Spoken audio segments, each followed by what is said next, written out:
Père et du Fils et du Saint-Esprit. Amen. Seigneur notre Dieu, par l'illumination de l'Esprit Saint, tu as instruit les cœurs de tes fidèles. Rends-nous dociles à ton esprit pour apprécier ce qui est juste et donne-nous toujours le réconfort de sa présence par le Christ notre Seigneur. Évangile de Jésus-Christ selon saint Marc. En ce temps-là, Jésus se manifesta aux 11 apôtres et leur dit: Allez dans le monde entier, proclamez l'évangile à toute la création.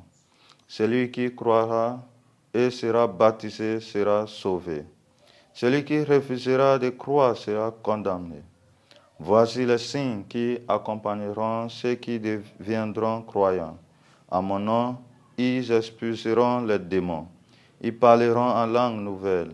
Ils prendront des serpents dans leurs mains et s'ils boivent un poison mortel, il ne leur fera pas de mal.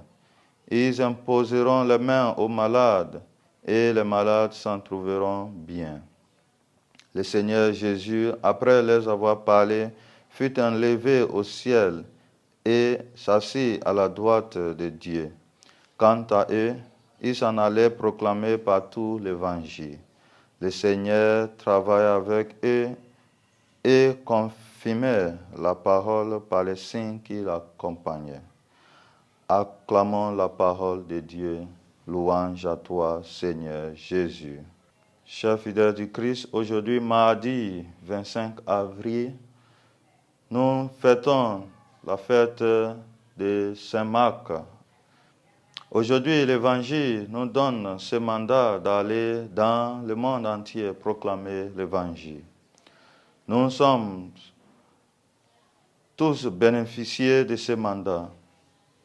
Voilà pourquoi nous sommes appelés les croyants. Nous devons à notre tour, chers fidèles, participer à cette mission de la proclamation de l'Évangile, non seulement par les paroles, mais surtout par nos actes, par nos vies. Mes chers fidèles du Christ, nous qui avons cru dans l'Évangile, quels sont les signes qui montrent cela? Dans notre monde aujourd'hui, et quand je dis dans notre monde, je parle de tout domaine, l'Église, la politique et la société tout entière. Il y a beaucoup de démons, démons de l'injustice, démons d'hypocrisie, démons de mensonges, démons de corruption, etc. Si nous sommes vraiment des croyants, la question qui se pose, c'est pourquoi nous n'arrivons pas à expulser ces démons. Expulser les démons, chers fidèles du Christ, n'est pas le travail d'une seule personne, c'est le travail de tous.